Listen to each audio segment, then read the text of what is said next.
the Womier M68HE, and by HE, yes, this is a Hall effect magnetic keyboard that's capable of SOCD or snap tap? Yes sir, and it may just be the best value complete package magnetic keyboard. Why?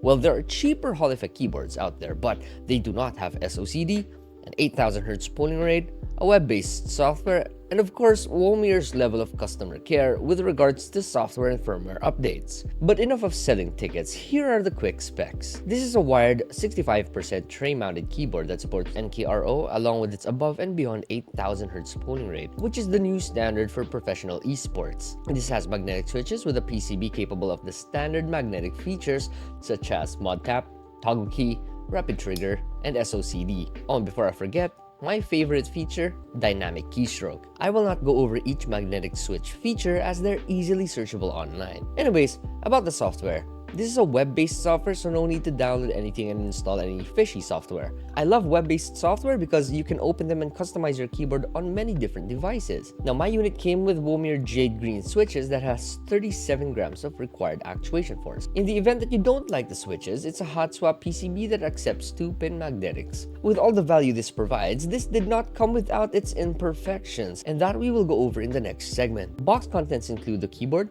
manual, cable, a keycap puller, and of course, 2 extra switches. The keyboard features a full plastic case that very subtly vibrates when typing, so it doesn't entirely feel super solid. This is mainly due to the weight of the keyboard clocking in at less than 600 grams, even with an aluminum positioning plate. However, on the upside, the keyboard is dampened to absorb as much of the vibration as possible. Inside, there are 2 total dampers, one above the PCB made with EVA and another type of foam under the PCB. Now, on the top side of the keyboard, you'll find the USB-C port positioned at the right side along with the layout switch. I personally have no issues with this setup, but some gamers prefer the port position at the left side. Underneath, the keyboard includes 2-level kick-up feet for adjustable angles along with rubber anti-slip pads. So far so good. Yet I think Womier spent more on aesthetics rather than better build. This could benefit from a thicker plastic case to deal with a bit of its hollowness. This keyboard comes equipped with cherry profile PBT double shot topographic shine through keycaps. This is not the first time I've reviewed topographic keycaps, and yes, I did get confirmation from other companies that this keycap design is much harder to produce. The stabilizers aren't perfectly tight, contributing to slight rattles on the stabs. Taping them would solve the issue. They're pre-lubed, and that's something you no longer need to do, but of course you're free to do so, especially on the stab elbows. The switches are branded Womier, featuring a 37-gram actuation force. This has a palm stem which should lessen the clacky bottom out tone a bit and provide a smoother glide within the switch. The actuation points on each key is customizable from 0.08 mils to 3.4 millimeters. Here's a quick sound test.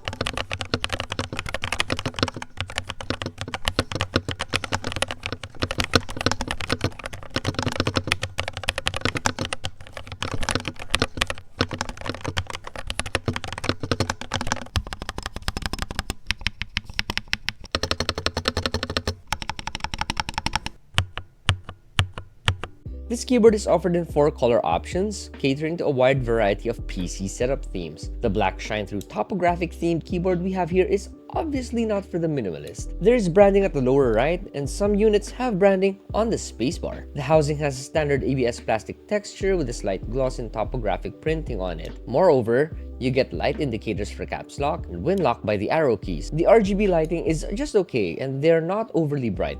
However, they do not lack in this regard. The aluminum plate could have been coated white to make the shines better, but anodizing it with silver I think is just okay. Multiple RGB modes are available and users can refer to the manual or software for more RGB controls. Did I leave anything behind? Comment down below and check the links in the description. Use my affiliate link and get me a cup of coffee.